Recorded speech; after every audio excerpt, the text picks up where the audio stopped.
Welcome to Fearless Females, where ambition meets resilience. Meet your guide, Lori Jones, president of Fidelis Wealth Advisors. Join her and remarkable women executives as they uncover the triumphs and transformative moments shaping extraordinary careers. Ready to be fearless? Let the journey begin. So we're here with Mikell Wilcox today from Actoro. I'm super excited to have a chat with you, Mikell. I've gotten to know her over the last little while, and she's got some just amazing ideas on a workplace environment that is really friendly to women, which is my sweet spot, but to men as well. And I'm really excited to have this conversation. Thank you so much, Mikell, for joining us today. Yeah, of course. Thanks for inviting me, Lori. I'm excited. So the first question I always ask is one near and dear to my heart. I have a book stack about 5 or 6 high on the side of my table. So tell me, I am a reader. I love any and all suggestions. What is your favorite book? I am also a huge reader. I just go through weird reading binges. I've recently reread all of Stephen King, which he's always great. But I have 2 books that I kind of go back to again and again. One is Dale Carnegie's How to Win Friends and Influence People. It's a little dated, but I think it's such a good book on, I don't even want to say just networking, but just like being a good person. And yeah, I love it. And then one I really use a lot is Radical Candor by Kim Scott. It's so good. And it's just, especially for not all women, of course, are like this, but I have a hard time with hard, difficult conversations. And It just kind of walks you through it. It's not helpful to anyone, right? Like it's the way out for me, and it doesn't help people grow. So I actually we were watching a television program not too long ago. And one of the people, he was doing something with cooking, and he normally does something with movies. And so he was trying to master a skill, and they were, just telling him how great he was doing. And he turned around and he said, "That's not helpful." He said, "I need you to be honest with me because I'm not going to learn." Yeah, absolutely. Yeah. I mean, the biggest growth periods of my life is when someone told me I did something wrong, right? That's great. Well, I'm going to add them to my list. And I actually have a book list we're starting with this podcast so that everyone can see all the great things that we're reading. So tell me a little bit about your journey. How'd you get where you are today? How'd you start out? Talk to me. Who's Mikell? Yeah. I like to joke that I had a reverse midlife crisis. So I feel like a lot of people start in accounting and then it slowly sucks the soul out of their body. And then they just quit and open a restaurant in some cute small town. I started in the restaurant industry. So I went to the Culinary Institute of America in New York, and I hated the restaurant industry. It's a challenging industry, I will just say. A lot of hours, not a lot of pay. Kind of weird times. So I left the back of the house where the kitchen is, went to the front of the house, waiting tables, because that's where the money was. And then from there, I got into wine, went to a wine store, and they promoted me to closing down the store at the end of the night. And I was closing down registers. I was like, "Oh, this is the greatest thing ever." It balances, everything matches. And that was it. I started my accounting journey from there. So that's kind of how I got where I was. And I love accounting. It is absolutely the place for me. I've been in it 11, 12 years now and just adore it. I love that. I think it's so funny. We have clients that come in and we're like, "Okay, we're going to have your annual review, go through your annual plan." And you could just see their whole faces droop. "Oh no, finance, we're going to talk about fun." And I maintain finance is the best. It's so much fun. I'm so excited to find someone who loves accounting. So yeah, I think when you get your thing, it's your thing, and it doesn't matter what anyone else thinks. It's where you belong for sure. Yeah, that's true. So throughout this journey, what is the best investment you've made in yourself? Yeah, that's an interesting question. And I've definitely spent a lot of time and money at various parts. So I have my MBA, spent a lot of money on that. You have a CPA that takes a lot of time to study for, absolutely. And those are both really important, and I'm glad I have them.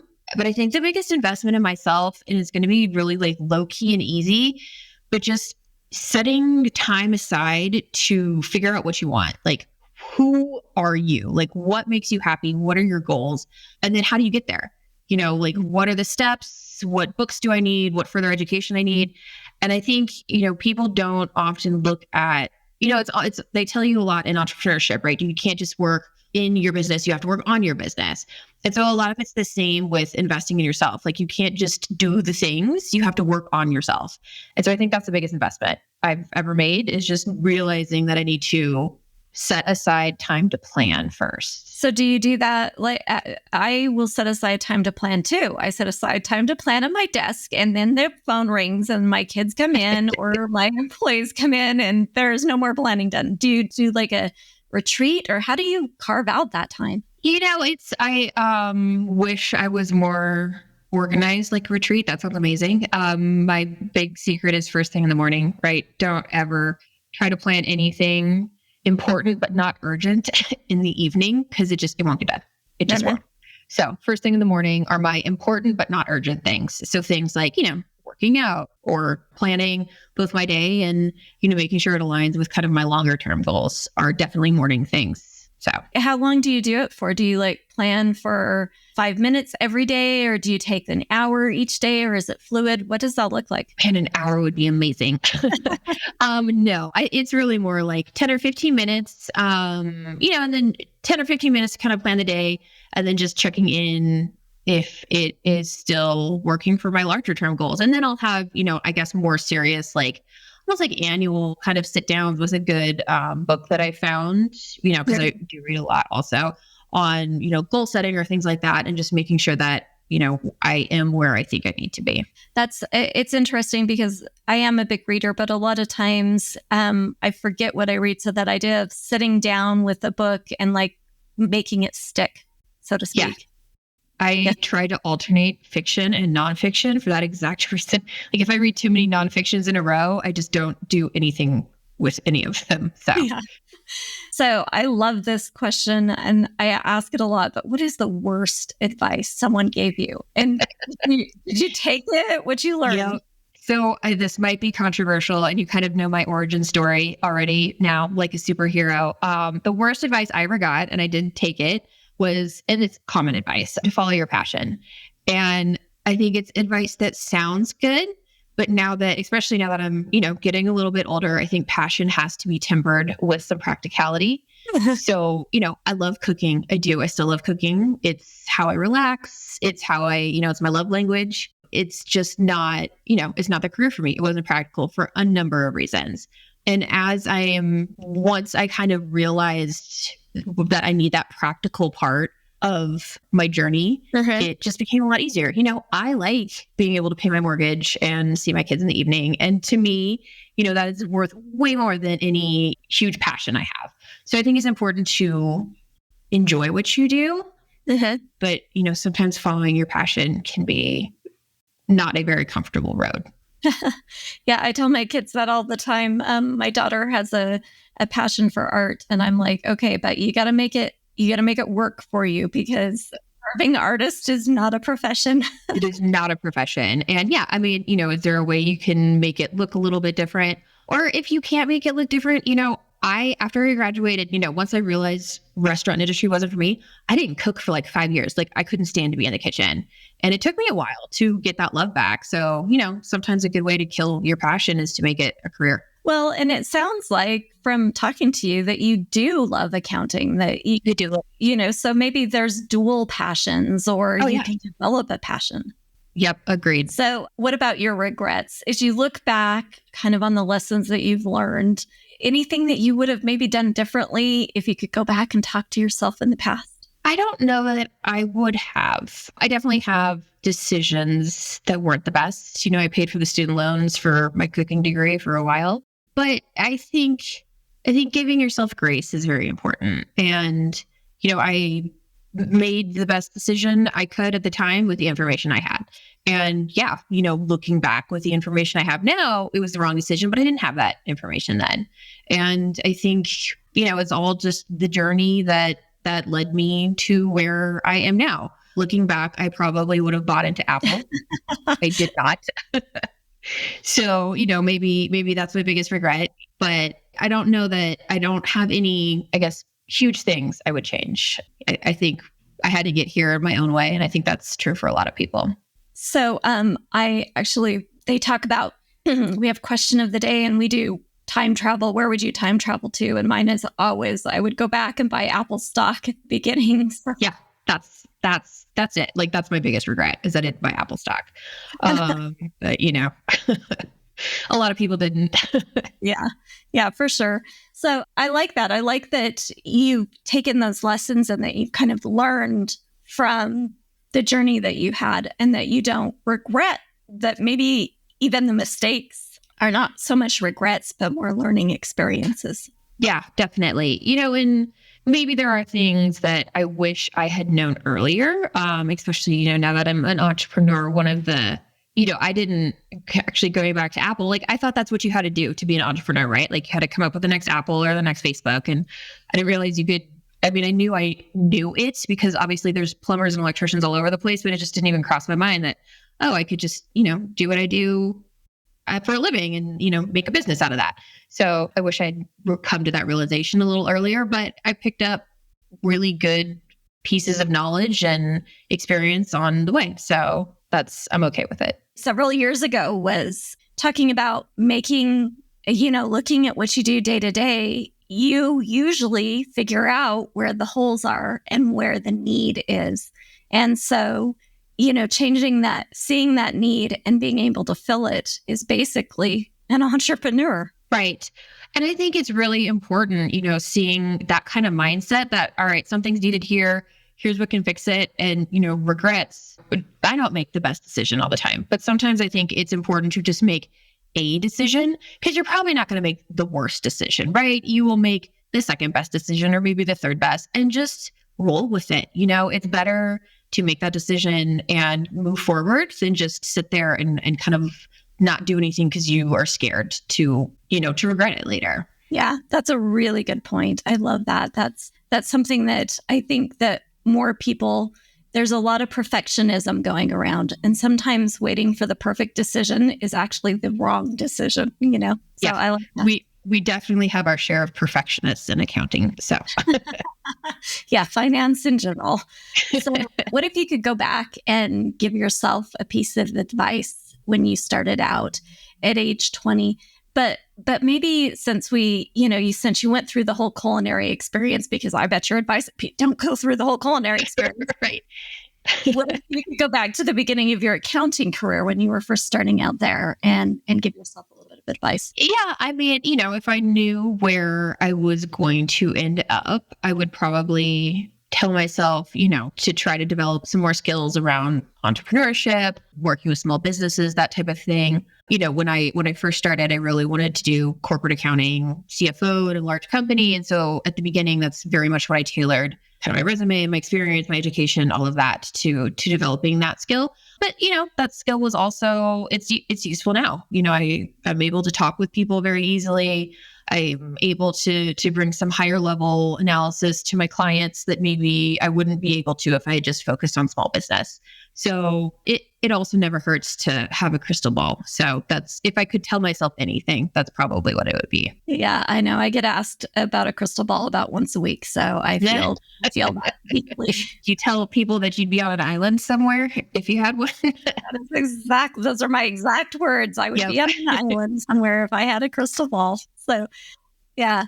Did you work in the corporate world before you started your own business with?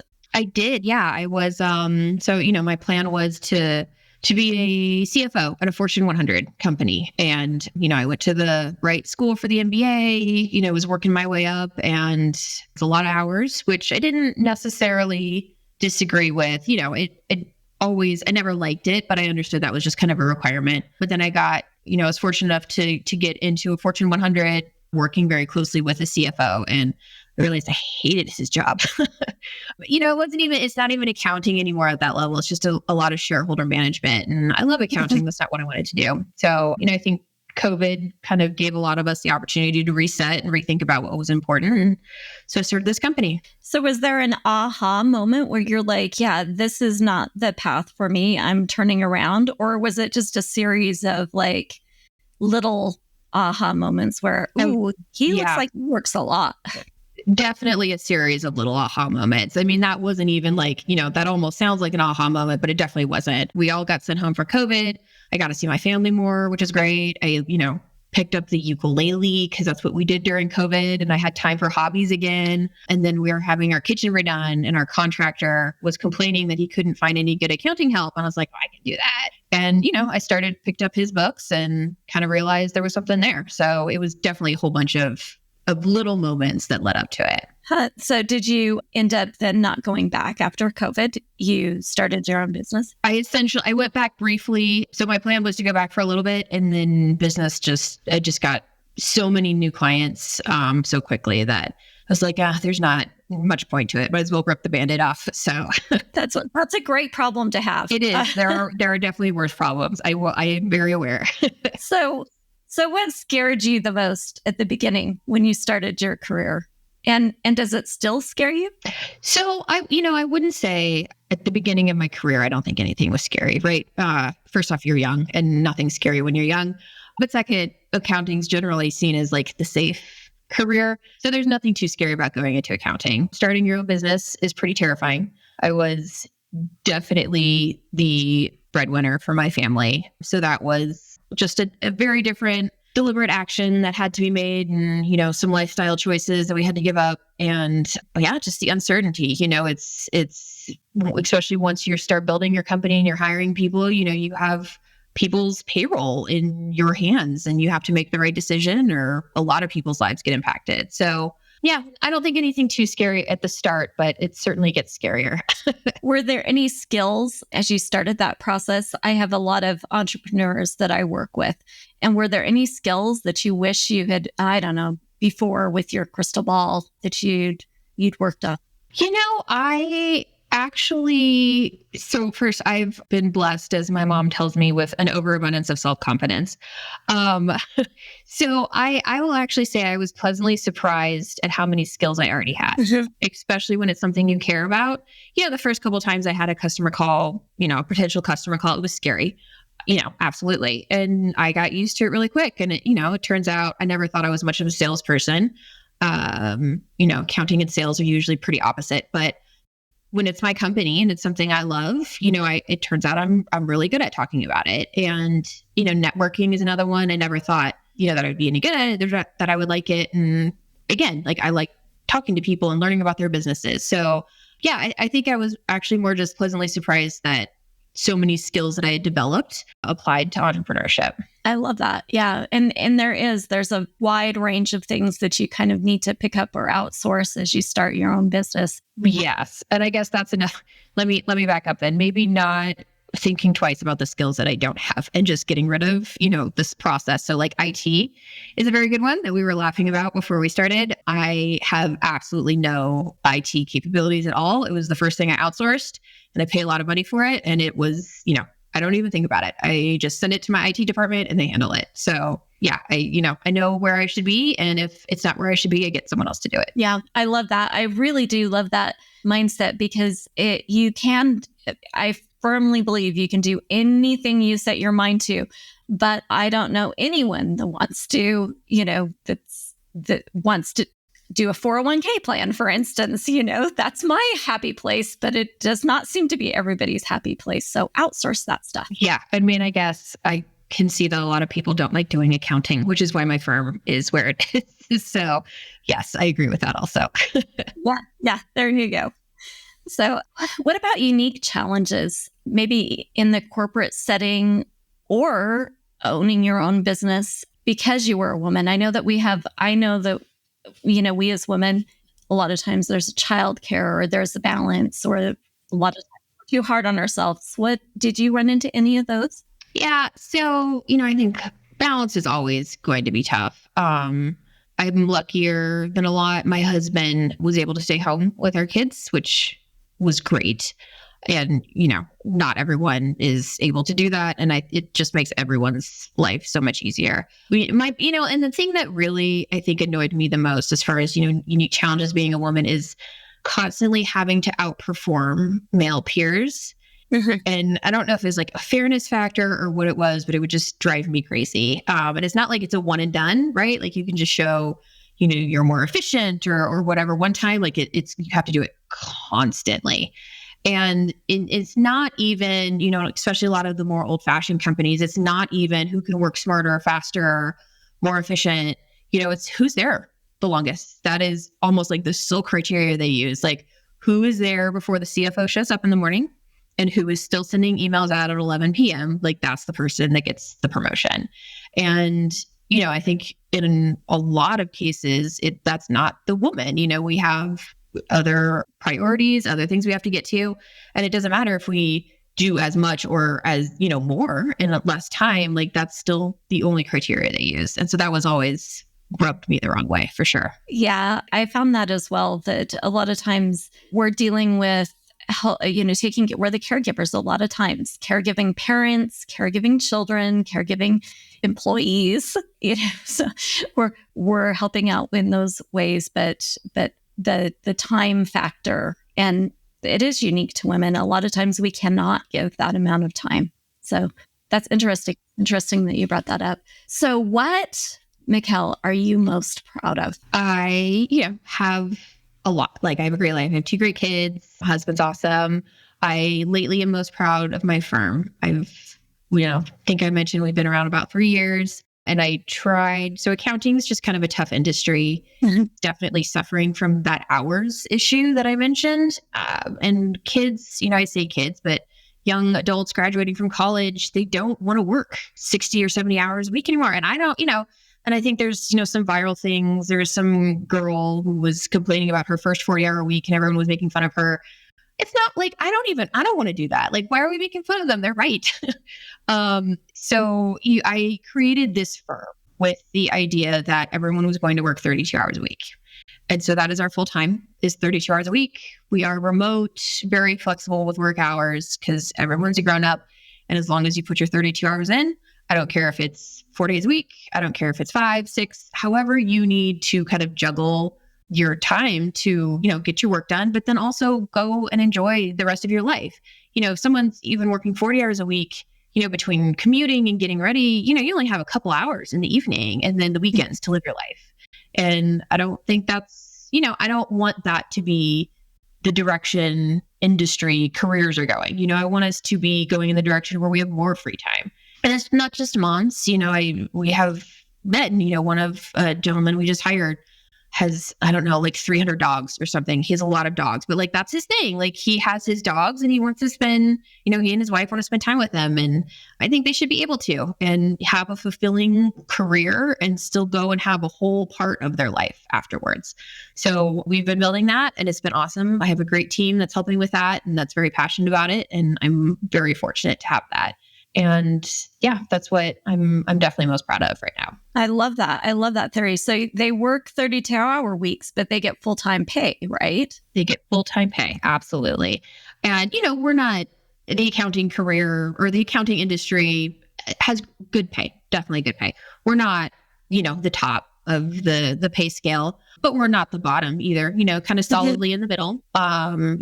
If you're a person that is looking for that title and, the huge paycheck, there is nothing wrong with that. And I don't want to say, you shouldn't be doing that it is absolutely an okay thing to want. It's just that's not our company. So, we're definitely trying to track those people who have maybe been there, done that and are, have other things that are coming up in their life now that they still want a good pay. They want fulfilling work, but they want to be able to spend some time outside of work also.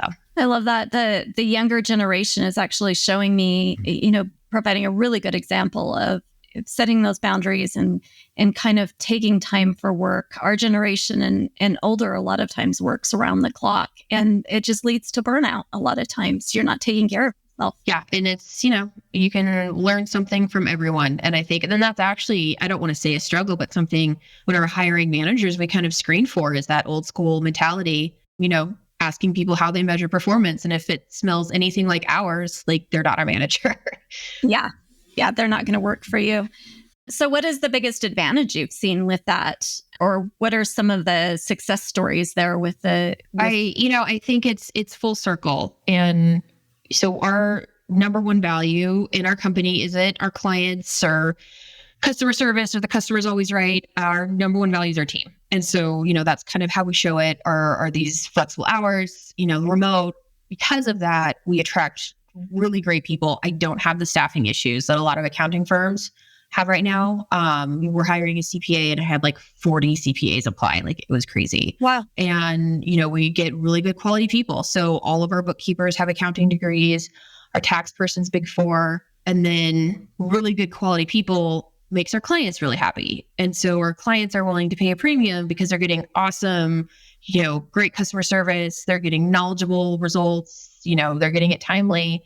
And so it all just goes full circle. So, I would like to do this even if there wasn't a huge payoff, but I think it's something that can work for everyone. Your bottom line can look great and your employees can be happy. So I love that. We deal a lot with retirement. And I had someone once tell me, they said, you work and work and work so that you can go, live by the beach or go fishing on the weekend.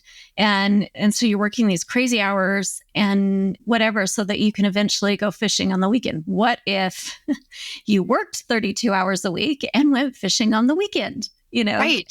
Yeah. And we have kind of a lot of older applicants that are looking, they don't want to retire. They enjoy what they do and they're just looking for something a little bit more relaxed. So, because work can be fulfilling too, I think it absolutely can. And, maybe even should be part of a full life, but it shouldn't maybe just be so much of it.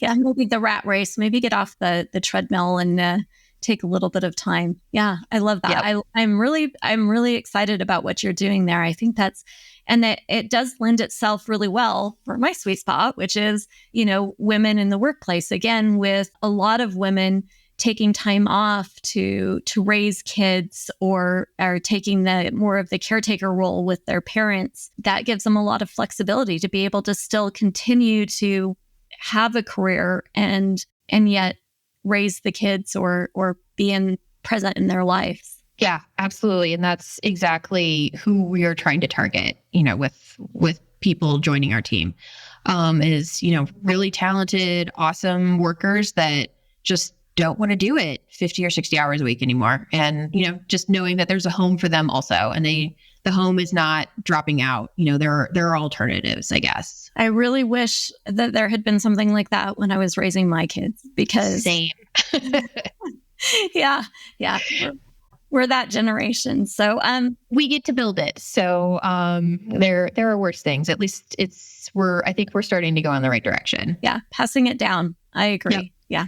So, any advice for a young lady who's just starting out on her journey? Something you could tell her so that she could end up successful like you? What would you like to tell her? Yeah, I guess just going back to that investment I make in myself, I can't overemphasize how important it is to set goals and know that it's going to change. Your life is going to change. What you want is going to change. Before I had kids, I thought there's what else am I going to do? I thought nothing wrong with working 50 or 60 hours a week. And after I had my first kid, I was like, absolutely, I just want to stay home 24/7, absolutely. Like, I don't want to work at all. And then when I had my second, I was like, okay, I need out of this house a little bit.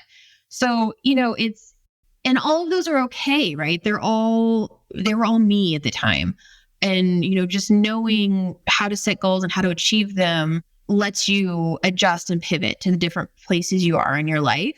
But then I would also say, having the wisdom to know, like, I don't want to close a door, right? So knowing that, maybe quitting, maybe dropping out completely is going to close a door you don't want to close. Seeing if there's a plan B or like something different that you can do to get the same results. But that's what I would tell any young person is, really spend time figuring out who you are, be reflective and set goals and figure out how to get those goals. I love that. I just spent I do coaching with all of our staff. So every 2 weeks, they come in and we kind of talk about where they're going and what they want, what they did well, how they, what they would have changed, those sorts of things. And one of the things that I found most fulfilling about that is just talking about their goals, where they're going. And I can come up with about 14 different ways for them to get there, but I can't give them their goals. They have to, they have to give them to me And I've loved that journey. So I think that's great.